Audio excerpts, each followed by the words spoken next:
I'm seeing lots of talk about early check-in fees, late checkout fees, fees. So let's talk about it. Let's get down to the nitty-gritty. I understand as campground owners, you want to make sure you have a set of rules and guidelines and everybody knows what they are and can stick to them. But let's really dive into the nuts and bolts of early check-in and late checkout. So let's take the easy one first. Late checkout can cause problems because you've got to get that site ready for somebody else who's arriving, and you need to get the traffic out of the park so that your cleanup crew can make sure that everything is ready for the oncoming arrivals before your check-in time.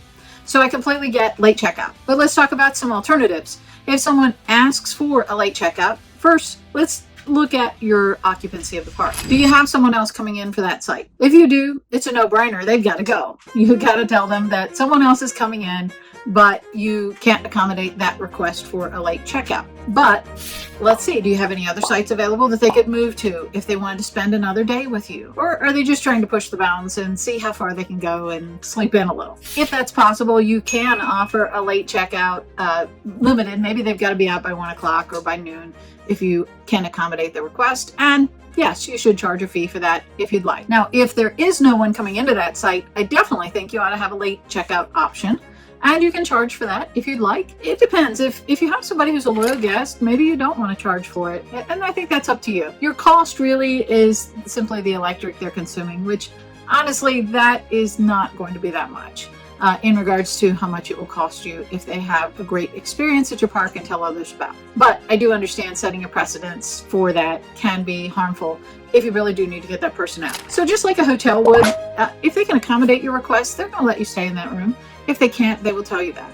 So I think you ought to take that same approach. Now let's talk early check-in. So early check-in has become a bigger and bigger issue. Many people are trying to arrive early in the morning. They get out of bed and maybe they're local to your park, so they may arrive there 10 o'clock, 11 o'clock in the morning. I understand completely this can be a logistical problem. Campers coming out and campers coming in at the same time. You may not be able to accommodate that in your spacing of driving in and out. The roads may be a little too narrow for that. And you may not be ready for them and have the appropriate site all cleaned up for them like you want it to be. So I do understand.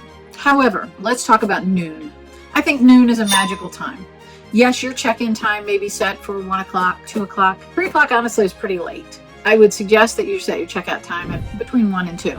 A general rule in the RVing world, especially with people who travel a lot, is to be off the road by 330 or 330 miles in a day. We obviously try to get there where we can enjoy the park rather than just get there to spend the night and leave again in the morning if it's just an overnight stop. So accommodate and look at your early check-in time. First, look at your regular check-in time. If it's around 1 or 2 o'clock, I think you're in the good range there, and that's pretty normal in the industry. Usually 1 o'clock is what I see most often. But let's say somebody arrives at noon. All right, let's do this just like a hotel would. If that site is ready and available, how about we get you in there and get you settled in so that you can enjoy the park to the fullest extent possible. You may also have other things that people might be buying. If you're renting kayaks or paddle boats or bicycles, things like that. If you have add-on attractions, by all means, bring those people in earlier. The earlier you can get them in, the more money they can have time to spend with you. And if they're just getting there at noon, I think that's kind of the edge of where I'd say they probably just didn't have their time appropriate. It is very difficult to manage time, especially when you're traveling between 4 and 6 hours in a day. Sometimes traffic backs up and you don't want to be getting in at 8 o'clock at night. You wouldn't like that as the owner either. And other times, maybe traffic flows smoothly and everything goes great and you've allowed a little extra budget time for any contingencies. If those contingencies don't happen, people may arrive a little bit on the earlier side rather than the later side.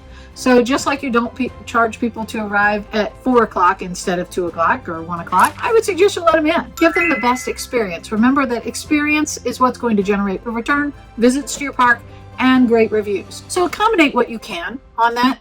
And let's not let rules be the guiding line 100% here. Let's use a human touch to determine when it's too early versus when it's too late. Keep that in mind when you're thinking about the customer experience with your early check-ins. One other thing I'll mention, I am starting to see exorbitant fees for early check-in. I know you're trying to deter it, but again, allow people to spend the money in your park and come back. That is worth far more than any early check-in fee that you may collect. You're always, and I will say 100% of the time, going to create a riff by charging an early check-in fee. I know you may have it on your website, you may have it on their confirmation, you may have told them on the phone.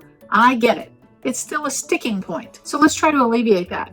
We want good vibes rather than bad vibes, especially upon arrival. So I've seen people charging anywhere from $10 on up to my latest and greatest was $35 for an early check-in. I've seen the comments on the board. People are saying that is because they're using all of our stuff and we have to charge for our stuff. They're using our electric. Electric is the most commonly cited thing. Our water, our pool, our laundry, our bath facilities, all of our amenities. All right, let's break some numbers down for a moment. So let's say you are really worried about your electricity costs. Somebody pulls in and they have 3 air conditioners and they're there an hour early and they're just going to plug in everything, leave all the doors open on the RV and crank that thing down to 65 degrees. All right. At $10 for an early check-in fee, if somebody is 2 hours early and you charge them $10, that means that's equivalent. If we take a 24-hour rate scale, that your nightly rate was $120. Okay. If you're just trying to recoup your costs, like people were saying they are, that fee is more like $5 in a lot of cases, or $7. You're really doing more than trying to recoup costs. And I'd suggest that you recoup costs in a different way. Like I said, by looking at what you can sell them, what other opportunities are there in your park for them to spend money? And the biggest opportunity is to capture that person for a return visit to your park. Okay? So rethink your early check-in fees. I'm not saying don't have any, but rethink how you work and how militant you want to be. Because you could lose a really good guest over $10. And how much did you pay to market to get them to your park? Way more than $10.